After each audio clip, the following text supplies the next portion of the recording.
Halo sobat, pintu teater 1 telah dibuka. Kali ini Mimin bakalan ngebahas salah satu film yang berlatar belakang pembunuh bayaran. Film ini berjudul Mechanic Resurrection, menceritakan tentang seorang pembunuh bayaran kelas kakap yang memutuskan untuk bersembunyi sejauh mungkin untuk menenangkan dirinya. Namun suatu hari musuh terbesarnya berhasil menemukan tempat persembunyiannya. Ia meminta pembunuh bayaran itu untuk membunuh 3 target yang ia inginkan. Tentu saja pembunuh bayaran tersebut menolaknya. Ia pun kabur ke negara lain untuk kembali bersembunyi. Di negara tersebut ternyata pembunuh bayaran ini bertemu dengan seorang wanita yang perlahan ia cintai. Tetapi tanpa ia sadari ternyata wanita itu adalah jebakan dari musuh terbesarnya yang membuat ia secara terpaksa harus mematuhi perintahnya untuk membunuh 3 target keinginannya. Lantas apakah pembunuh bayaran ini berhasil? Tanpa menunggu banyak lama, mari kita mulai intronya.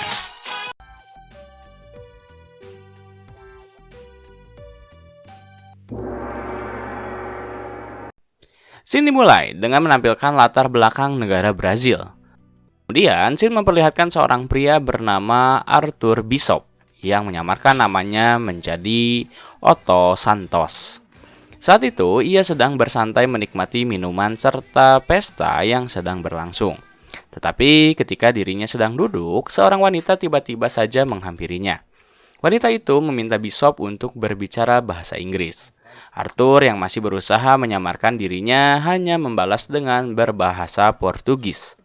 Tetapi wanita itu meminta Bishop untuk tak usah berpura-pura. Ia akan memberitahu kepada orang-orang penting jika Bishop telah menyembunyikan kematiannya.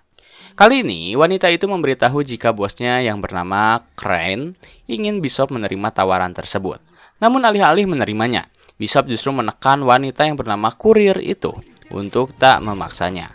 Ketika Bishop sedang menekan kurir, ternyata anak buah mereka datang menyerang Bishop.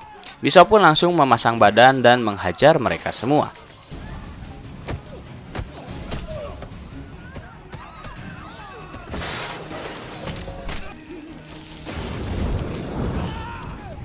Kemudian ia langsung kabur dengan cara melompat menuju sebuah kereta gantung. Tak berhenti sampai di situ saja, kurir dan anak buahnya kembali mengejar Bishop. Mereka berusaha menangkap Bishop dan menyerangnya. Namun apa daya, Bishop terlalu cekatan. Ia langsung melompat pada sebuah paralayang yang sedang melaju. Alhasil, Bishop kembali berhasil kabur menuju Thailand. Di sana ia bertemu dengan seorang temannya yang bernama Mai. Mai pun langsung menyambut Bishop karena ia tahu apabila Bishop menghampirinya, itu tandanya ia sedang bersembunyi. Bishop pun langsung beristirahat sembari merapihkan barang-barangnya. Di sana ia berusaha melacak kembali keberadaan Crane yang sedang mencarinya. Tetapi ketika Bishop sedang bekerja, Mai tiba-tiba memanggilnya. Ia meminta Bishop untuk segera membantu seorang wanita yang menurutnya sedang dalam bahaya. Awalnya Bishop tak mau berurusan dengan hal yang menurutnya tak penting. Tetapi karena Mai memaksanya, akhirnya Bishop dengan terpaksa pergi menggunakan perahu kecil. Ia lalu menyusup masuk ke dalam sebuah perahu yang sedang berlayar. Terlihat seorang pria mabuk yang berusaha untuk memperkosa seorang wanita. Bishop meminta pria bernama Frank untuk segera menghentikan aksinya. Namun karena Frank menolak, akhirnya dengan terpaksa Bishop menghajarnya dan menghantamkan kepalanya ke sebuah besi.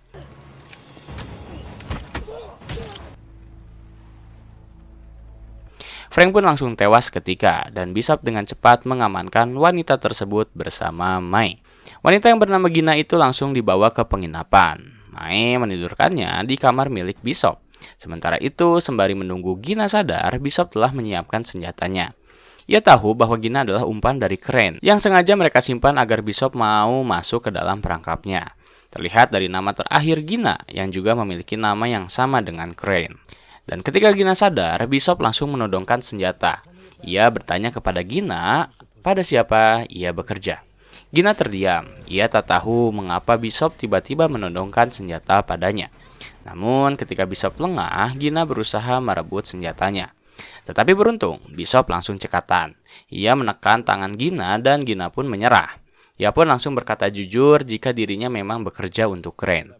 Namun hal itu ia lakukan karena dirinya terpaksa.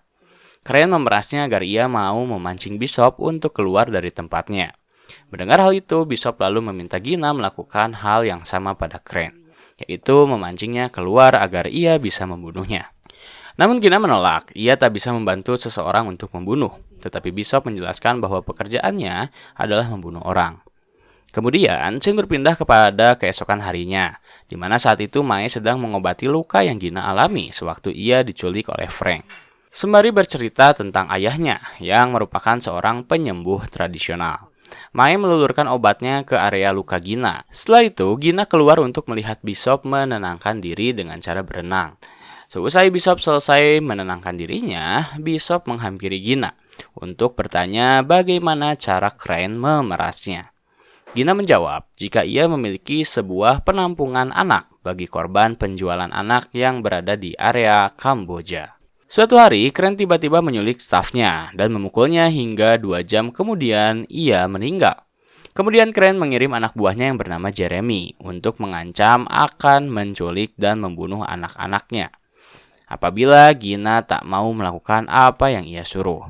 Setelah mendengar perkataan itu, Bishop berjanji akan membantunya keluar dari masalah ini.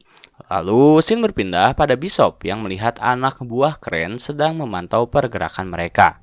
Bishop pun langsung menggandengkan tangan Gina dan pergi ke sebuah tempat yang ternyata di sana sedang diadakan pernikahan. Mae yang kebetulan mengenali mereka langsung mengajak Gina dan Bishop untuk mengikuti sesi pernikahan tersebut. Di sana, mereka berdua disatukan dalam sebuah kain dan diminta untuk saling mengolesi dahi mereka masing-masing menggunakan sebuah cat. Terlihat Bishop dan Gina begitu terasa intim setelah pertemuan itu. Pada malam harinya, Bishop memberitahu Gina bahwa ia akan mengikuti kemauan Crane untuk membunuh ketiga targetnya. Pada pagi hari, akan ada orang yang menjemput Gina menuju Pulau Utara. Keesokan harinya memang benar, terdapat beberapa anggota polisi tiba-tiba mengepung mereka berdua. Crane pun berpura-pura menghajar mereka agar Gina merasa seperti diculik. Lalu setelah Gina dibawa oleh mereka semua, Bishop langsung menghampiri Crane di kediamannya. Sebelum ia menemui Crane, Bishop melalui pemeriksaan yang sangat ketat. Kemudian setelah itu Crane menyambutnya. Pembunuh terbaik di abad ini, Crane benar-benar sangat mengidolakan seseorang seperti Bishop. Tanpa banyak bicara, Crane langsung membicarakan tujuannya. Target pertama yang harus Bishop bunuh adalah seorang pria bernama Krill. Ia merupakan pedagang senjata terbesar se-Afrika. Kini Krill sedang berada di suatu penjara yang berada di daerah Penang, Malaysia. Ia selalu dikelilingi oleh anak buahnya selama 24 jam, yang membuat misi kali ini akan sedikit sulit. Terlebih untuk masuk ke dalam penjara tersebut, Bishop harus cerdik, karena tak ada yang berani kabur dari penjara yang dikelilingi oleh laut penuh hiu. Namun hal itu tak membuat Bishop gentar. Ia langsung pergi ke Malaysia. Di sana ia mempersiapkan segalanya, termasuk menyamarkan dirinya sebagai predator seks. Lalu membeli beberapa narkoba untuk ia gunakan di pinggir jalan. Alhasil dirinya ditangkap oleh kepolisian setempat. Ketika kepolisian setempat melihat paspor milik Bishop, mereka langsung menangkapnya dan membawanya ke penjara. Akhirnya misi Bishop pun berjalan. Bersama seorang pria tua, Bishop memintanya untuk memberitahu informasi terkait Krill. Pria tua itu memberitahu bahwa dahulu Krill adalah seorang algojo. Ia juga memiliki anak buah yang merupakan pembunuh terbaiknya. Tetapi semua itu berubah ketika anak buahnya justru sangat ingin membunuh Krill setelah Krill melenyapkan anggota keluarganya.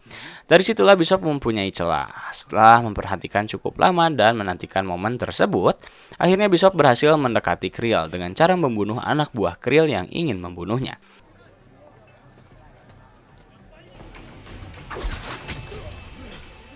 Melihat aksi dari Bishop yang menyelamatkan hidupnya, Krill langsung mengajak Bishop untuk makan malam.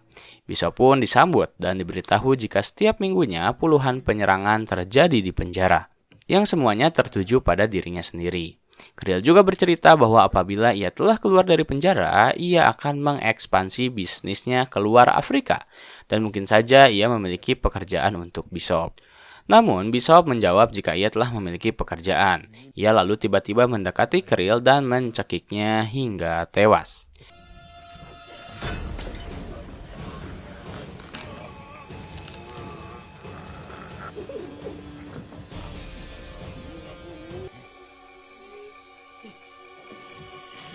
Kemudian, Bishop meminumkan sebuah racun kepada Krill agar pembunuhan tersebut terlihat seperti kecelakaan.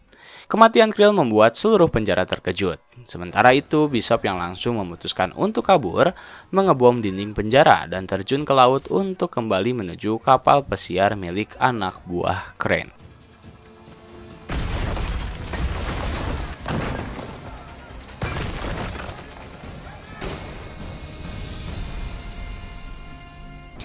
Berhasil membunuh target yang pertama, kini target kedua yang harus Bishop bunuh adalah seorang pria bernama Adrian Cook.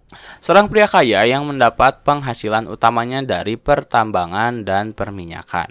Namun tak semua orang tahu jika Adrian juga memiliki bisnis di bidang penjualan manusia, terutama di perdagangan seks di bawah umur. Ia memiliki sebuah rumah mewah di apartemen yang dilengkapi dengan sistem keamanan terketat. Jadi sangat sulit bagi Bishop untuk meretasnya. Adrian tinggal di sebuah apartemen yang berada di kota Sydney. Bishop yang telah tiba di sana langsung memotret dan mencari celah bagaimana cara ia membunuh Adrian namun tak terlihat seperti pembunuhan. Bishop pun lalu pergi ke dalam apartemen. Di sana, ia berpura-pura ingin membeli satu buah unit apartemen di dekat kamar Adrian.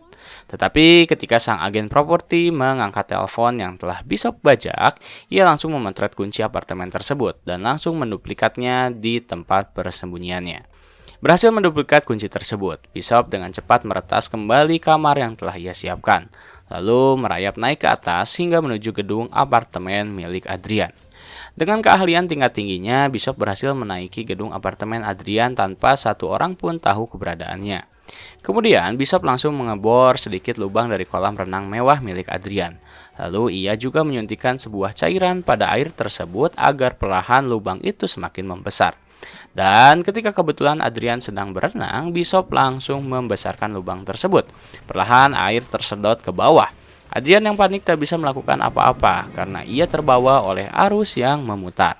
Begitu juga dengan anak buahnya. Dan ketika air perlahan surut, Adrian langsung terjatuh dari gedung apartemennya sendiri hingga ia pun tewas seketika, dibarengi oleh hilangnya Bishop di permukaan. Setelah berhasil menyelesaikan tugas kedua, Bishop langsung meminta kepada Crane untuk melakukan panggilan video dengan Gina. Gina yang saat itu tengah berada di kapal pesiar milik Crane memberitahu Bishop jika jam tangan ayahnya yang ia titipkan kepadanya tak berfungsi. Namun tak ada yang menyadari jika ternyata Gina sedang memberikan kode kepada Bishop. Beruntung Bishop menyadari hal itu. Ia langsung melihat nomor seri dari kapal pesiar milik Crane dan dengan cepat menelpon pihak dermaga dengan berpura-pura jika seseorang telah merusak kapalnya. Bishop lalu membacakan nomor seri dari kapal pesiar milik Crane yang ternyata berada tak jauh dari tempat persembunyiannya. Alhasil, keesokan harinya ia menyewa sebuah helikopter untuk memantau di mana kapal pesiar milik Crane berlayar. Dan ketika Bishop telah menemukannya, ia langsung terjun dari helikopter untuk langsung masuk menuju kapal pesiar milik Crane. Setibanya di sana, Bishop langsung berhadapan dengan puluhan anak buah Crane. Ia menghajar mereka semua dan membunuh beberapa dari mereka.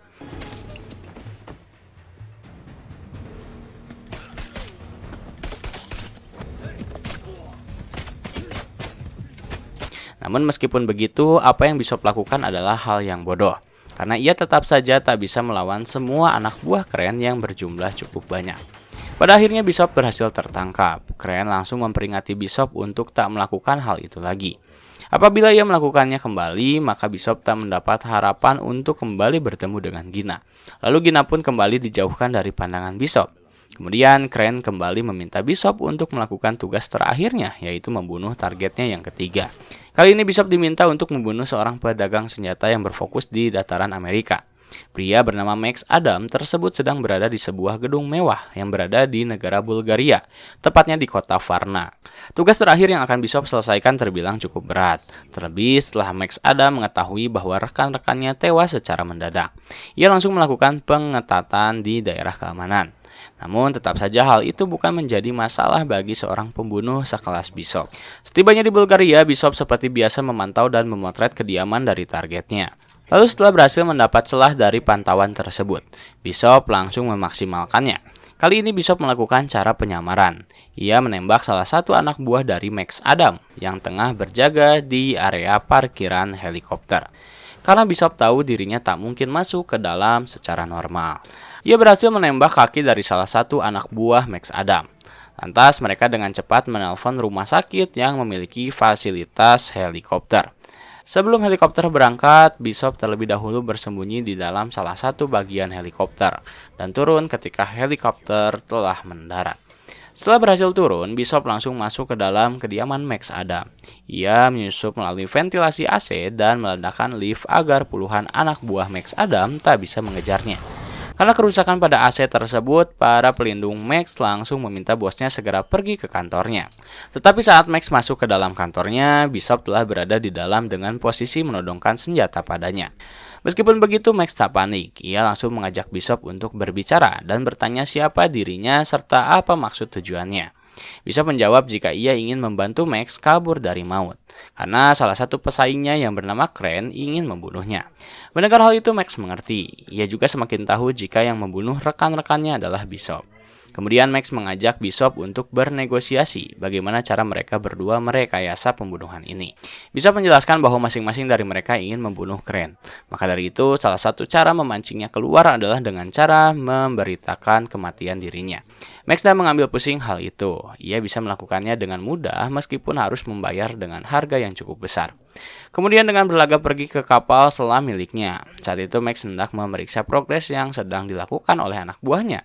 Namun tak ada yang menyangka jika tiba-tiba sebuah bom meledak. Max pun terpental masuk ke dalam laut dan tak ada satupun yang bisa menyelamatkannya. Berita pun menyebar dengan cepat. Salah satu orang yang melihat berita itu adalah Crane. Kemudian scene berpindah kepada Bishop yang ternyata telah menyelamatkan Max terlebih dahulu. Setelah mereka berdua keluar dari lautan, Bishop langsung meminta Max untuk bersembunyi terlebih dahulu selama beberapa hari. Lalu Bishop menelepon Crane untuk memberitahu jika tugasnya telah selesai. Tetapi Crane tak ingin menganggap tugasnya telah selesai sebelum ia melihat mayat dari Max. Akhirnya Bishop pun meminta Crane untuk menghampirinya di sebuah tempat. Khawatir jika itu adalah jebakan, Crane lebih memilih menyuruh anak buahnya, Jeremy, untuk pergi ke sana. Dan ketika para anak buah Crane tiba di tempat tersebut, Bishop telah menyiapkan berbagai macam jebakannya, dimulai dari bom hingga senjata yang bisa menembak dengan dirinya. Alhasil, berkat ide cemerlang yang Bishop terapkan, ia bisa begitu mudahnya menyiapkan beberapa anak buah Crane.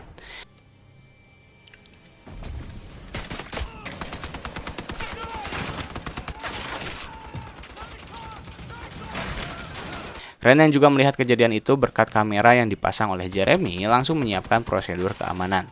Ia meminta pada anak buahnya untuk menjaga serta mengawasi lautan apabila mereka melihat keberadaan Bishop. Sementara Crane langsung mengamankan Gina menjauh dari penglihatan Bishop. Bishop yang saat itu tengah berenang menuju kapal pesiar milik Crane berhasil merangsak masuk ke dalam. Ia membunuh tanpa bersuara kepada beberapa anak buah dari Crane. Kali ini rencana Bishop tak gagal. Ia sama sekali tak tertangkap oleh anak buah Crane dan justru berhasil menghajar beberapa dari mereka. Gina juga turut membantu rencana dari Bishop dengan cara memberontak. Tetapi Gina harus tertembak oleh senjata. Beruntung ia masih bertahan hingga akhirnya Bishop berhasil membunuh seluruh anak buah Crane. Tetapi sebelum itu, ternyata Crane telah menyiapkan senjata akhir, yaitu mengaktifkan bom yang akan menghancurkan kapal miliknya sendiri. Meskipun begitu, Bishop tak membiarkannya kabur. Ia langsung menghajar Crane dan mengikatnya menggunakan rantai agar ia bisa memakan senjatanya sendiri.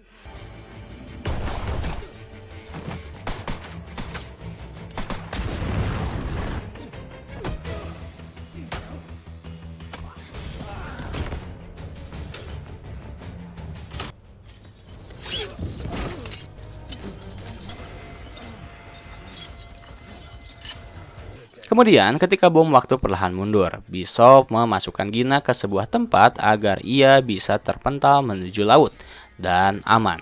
Sementara Bishop, ia tak bisa lari kemana-mana hingga kapal pesiar pun meledak menewaskan semua penumpang yang ada.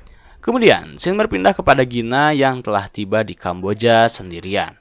Saat itu, ia benar-benar sedih ketika mengetahui jika tak ada lagi penumpang yang berhasil selamat dari kejadian tersebut. Namun ternyata tak disangka, ia tiba-tiba melihat keberadaan Bishop sedang melihat ke arahnya. Lantas, bagaimana ia bisa selamat? Mari kita melihat Max yang mencoba untuk membedah bagian-bagian kapal pesiar milik Crane. Ternyata di kapal pesiar tersebut terdapat sebuah ruangan yang terbuat dari baja yang mampu menahan ledakan sebesar apapun. Di ruangan itu juga sang penumpang takkan kehabisan oksigen dan tenggelam karena sistem canggih yang telah diterapkan. Dan kita bisa melihat bagaimana Bishop kabur ketika pecahan kapal pesiar tersebut diangkut ke daratan. Pertama,